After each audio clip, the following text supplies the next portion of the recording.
আমি ফারাক্কা থেকে নলহাটি যাচ্ছি।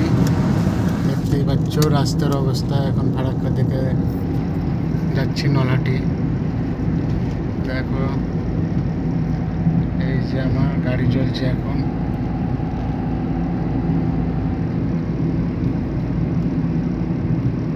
রাস্তা মোটামুটি ফাঁকা। ফারাক্কার ওই সাইডটা একটু জ্যাম, একটা অ্যাক্সিডেন্ট হয়েছে তার জন্যে। তো রাস্তা এই সাইডটা ফাঁকা, কিন্তু ওই সাইডে প্রচুর। আগে একটা তাও মোবাইল হোল্ডার ছিল, এখন আর সেটা নেই, সেটা ভেঙে যাওয়ার কারণে।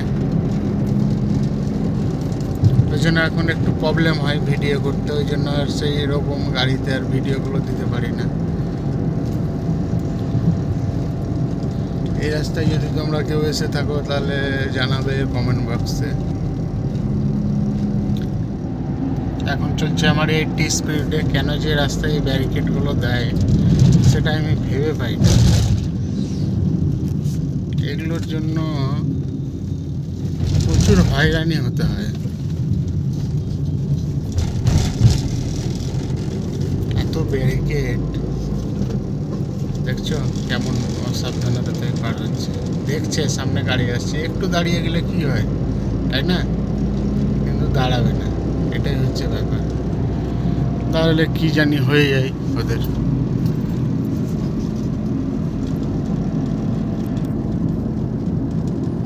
এখন আমি এই বহরমপুর যাওয়ার যেটা রাস্তা তোমার মোড়গ্রাম, তো সেখানে একটা টোল পড়ে তোমার জঙ্গিপুর ঢোকার আগে, মানে উমরপুর ঢোকার আগে। দেখতেই পাচ্ছ রাস্তা মোটামুটি ভালোই দেখছি। একটু ভাইব্রেশন হচ্ছে এই কারণে, কারণ চাঁদপুর বলে জায়গাটার নাম। চলে এলাম টোল। সাইডের ভিউগুলো দেখতে পারো। সামনে একটা ফোর্ড ফিগো ওভারটেক করে যাচ্ছে।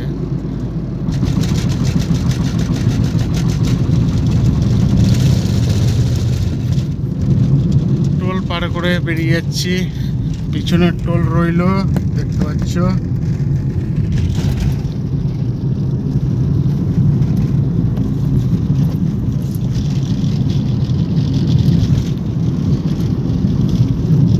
সামনে আইরন ব্রিজ পড়বে। ডবল রাস্তা করে বেশ ভালোই করেছে মানুষের, কিন্তু এই যে টোটোগুলো মাঝে মধ্যে আসছে এটাতেই বেকার করে দিচ্ছে। মানে হাইওয়েতে চলার মজাটাই শেষ করে দিচ্ছে তারা। কোনো নাই, মানে আইনকরণ কিছু জানে না, যেখানে পারছে সেইখানে একবারে করছে। হরেন মারলেও কোনো করে না।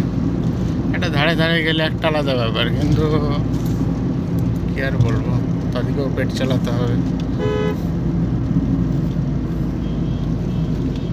দেখছো হরেন মারছি, তবুও কেমন সামনে চলে আসছে।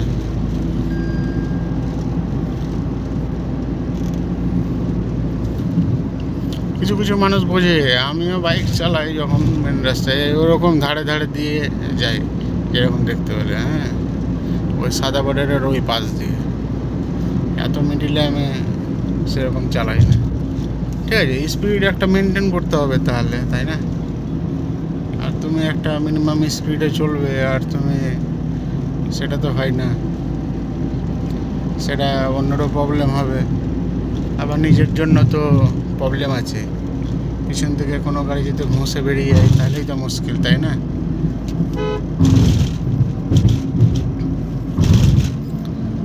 আর এই আমাদের রাস্তাতে প্রচুর ব্যারিকেডের জন্য খুব মুশকিল। রাত্রের দিকে তাও থাকে না, কিন্তু এই দিনের বেলার দিকে ব্যারিকেড এত থাকে বলার কথা না। এই সাইডে এখন ইটের বিজনেস শুরু হয়ে গেছে। সামনে এটা রেল পথ। জায়গাটা খুব রিক্সি জায়গা। এখানে প্রায় অ্যাক্সিডেন্ট হয়। এখানে একটা ক্র্যাশ বলে একবারে সাইনবোর্ড দিয়ে দিয়েছে।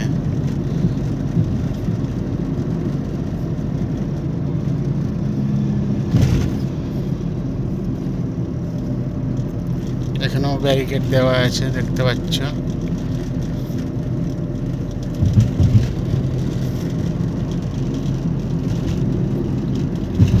পাশে কিন্তু একটা ট্রেনের পথ, পাশে এটা গাড়ির ওই পাশ দিয়েও একটা গাড়ি এরকমভাবে চলতে থাকবে। জয়েন্টে যে দিকির দিকির দিকির দিকির করে আওয়াজ উঠছে, এটা হচ্ছে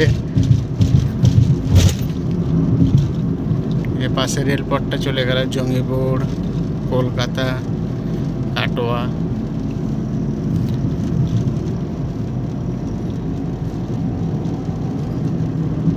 দারুণ ভিউ।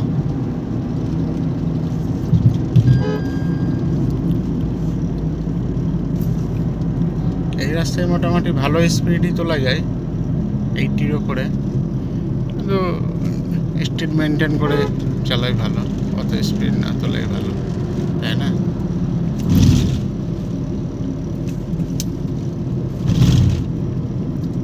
ব্যারিকেডে ভর্তি, বললাম যে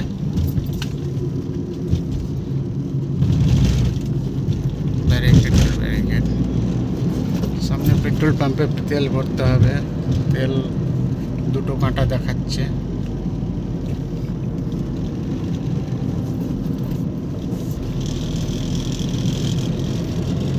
এসব এখন খাসের মতো সব নিজে নিজে যেরকম ঘিরে নিচ্ছে এই সাইডগুলো, দেখতে পাচ্ছ।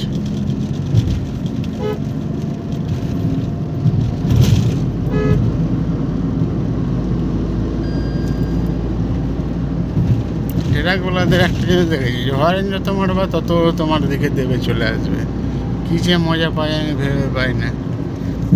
রাত জেগে মানে গাড়ি চালাই তো, ওই জন্য মানে ঘুমিয়ে যাই মানে গাড়ি চালাতে চালাতে, এমন কন্ডিশন। কী যাচ্ছে এটা বুঝতেও পারছি না।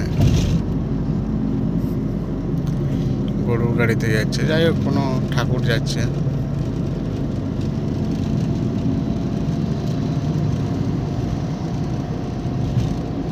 সুইফট ডিজায়ার ওভারটেক করলো।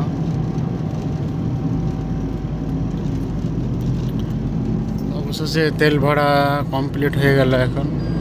এখন আবার গাড়ি শুরু করলাম, দেখতেই পাচ্ছ 410 কিমি এখনও যাবে।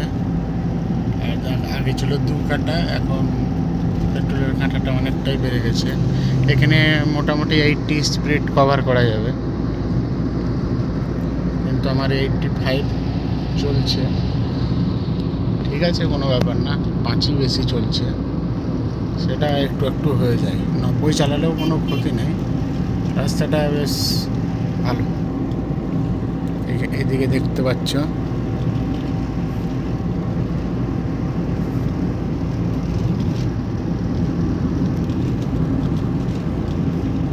তা আমাকে পুলিশে ওইখানে নাকা চেকিং করছিল, কী কারণে দাঁড় করালো কে জানে।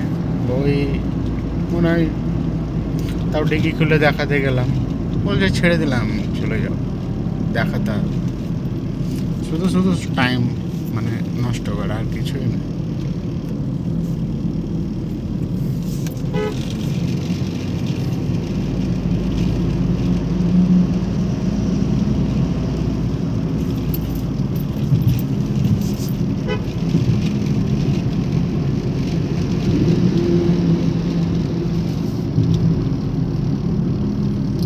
একটু রাস্তার কাজ চলছে, এখানে মিনিমাম 30 স্পিডে চালাতে হবে।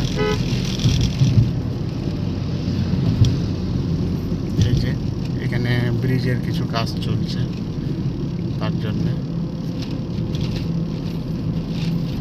স্পিডটা মেনটেন করতে বলা হয়েছে, তা তো করতেই হবে। আর এদের ব্রিজ ঠিক হলো, আবার 2 দিন পর খারাপ হলো, কী করে যে কী করে বলা মুশকিল।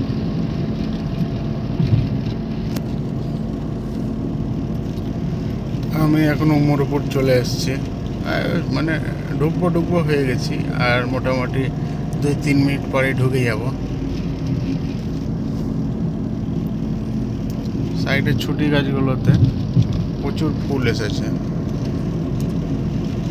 আর আমাদের হসপিটালের যে কোয়ার্টারের গাছগুলো ছিল সেগুলোতে তো পুরো কেটে ফেলে দিয়েছে। এখন কোয়ার্টারের সব ভাঙাভাঙির কাজ চলছে বলে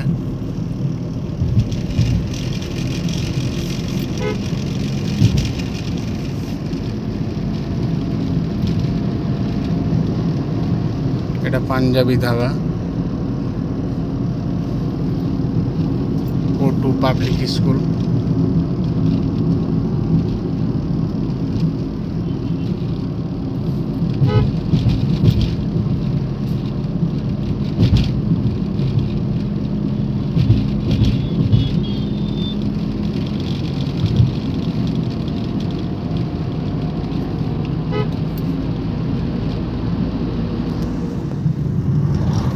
দেখতে পাচ্ছ ভাঙা ব্রিজের বদলে এখন নতুন ব্রিজ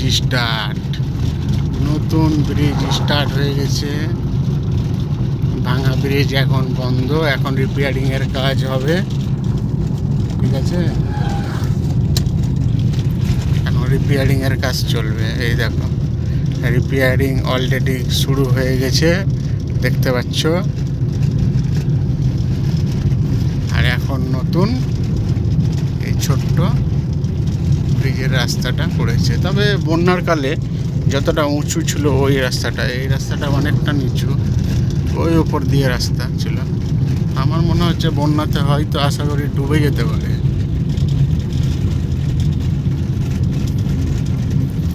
দেখতেই পাচ্ছ। তাহলে আজকে এই নতুন রাস্তা দিয়ে আমরা এলাম। আর ওই যে আয়নায় দেখতে পাচ্ছ ওটা পিছনের ব্রিজ থেকে গেল।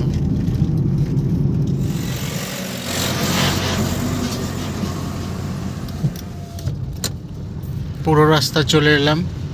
এই নলাটি ঢুকে এই হয়রানি, মাঝে মধ্যে ঠিক থাকে আর মাঝে মধ্যে কি যে হয় কে জানে।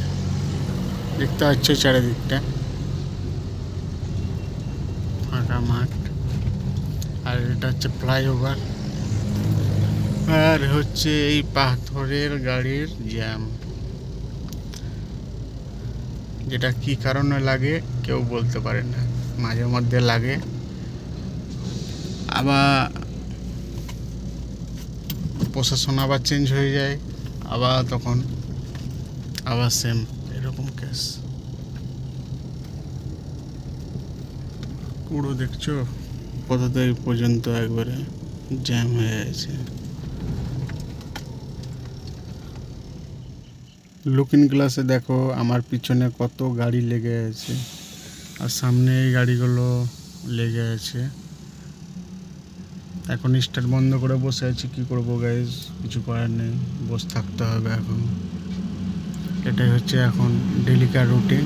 বছরখানেক আগে এই সিস্টেম হয়েছিল, তখন প্রশাসন ছিল সেরকমই, আবার মনে হয় সেই প্রশাসনই আসছে, তা আবার একই প্রসেস, ট্রাক জ্যাম। বেশ কয়েক মাস ঠিক ছিল, আবার জাকাতায়।